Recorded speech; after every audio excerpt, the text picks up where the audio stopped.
Welcome to the Windows Computer and Technology channel. And Microsoft is once again warning users that are on Windows 11 24H2 that they are at 60 days before the end of support. So if you look at your Windows version in Windows 11 with the WinVer command, you will see what version you have. I have 25H2 here.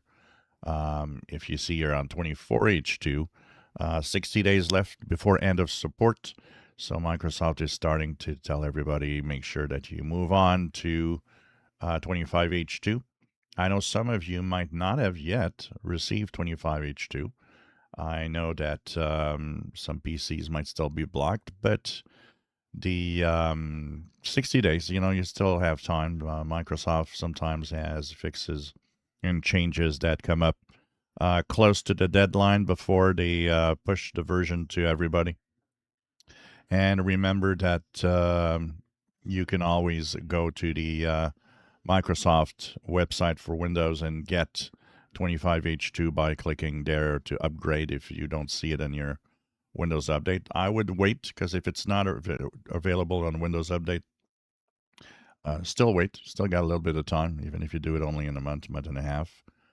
The important thing will be to update when end of support arrives, because you will not receive the security updates after that. So we'll be moving on by that time. Also, 26H2 might be appearing on PCs. So this is going to be interesting to look at. If you are thinking, well, can I just jump over 25H2? I think there's a way of doing things that has to be done, meaning if 26H2 appears and you're on 24H2, you will be offered 25H2 before 26H2. I think it is something that's mandatory. You can't just jump over the version.